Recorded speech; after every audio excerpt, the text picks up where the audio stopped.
Inasahang tatalakayin sa special session bukas ang ipinasang anti-political dynasty bill ng Kamara.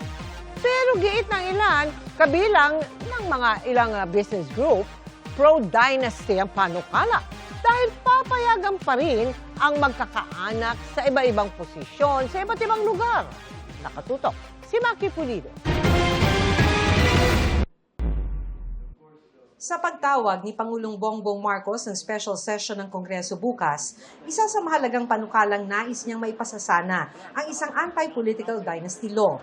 Bagay na nakasaad sa saligang batas pero hindi maipasapasa ng Kongreso sa loob ng 40 taon. Kaya sa politika sa Pilipinas, merong mga lugar kung saan iisang pamilya ang humahawak ng iba't ibang pwesto. Halimbawa, governor ang isa, congressman ang kanyang asawa at mayor ang kanyang anak.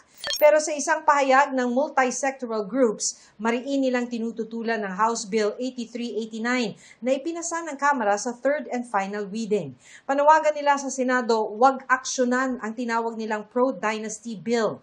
Hiling din nila kay Pangulong Marcos, i-veto ang panukala bago pa ito may sa batas. Ang pahayag nilagdaan ng 7 grupo kabilang ang business groups, PPCRV at iba pa. Sa halip daw kasing ipagbawal, ginagawa nitong institusyon ang malalim na kontrol sa politika ng iilang pamilya.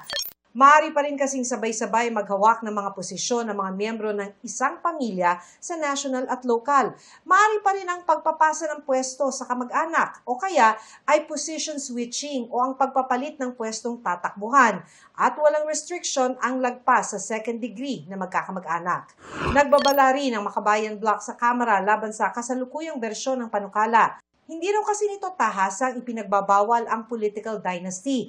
Kaya sa isang pahayag, hinimok nito ang publiko na magbantay sa pagsasabatas nito. Ang susi nito ay yung papel ng publiko na itulak ang Kongreso at ang Marcos Jr. administration na magsabatas ng isang genuine anti-dynasty bill. Sabi ng political analyst na si Professor Jean Encinas Franco, mas mabuting huwag na itong may sa batas hanggat may tunay na batas na masosolusyonan ng paghahari ng iisang angkan. Ito ay demonstration ng kanilang mahigpit na pagyakap sa sistema ng political dynasty at hindi nila ganun na lang pwedeng bitawan ito. Hinihingan namin ng reaksyon ng Kamara at Senado kaugnay ng isyung ito.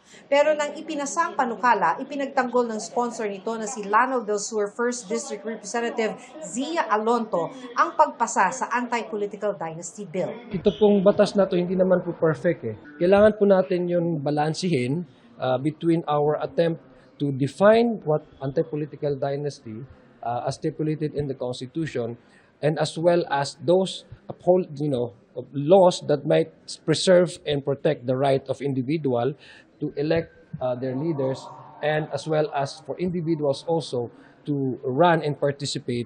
Maki Pulido, Nakatutok, 24 Oras.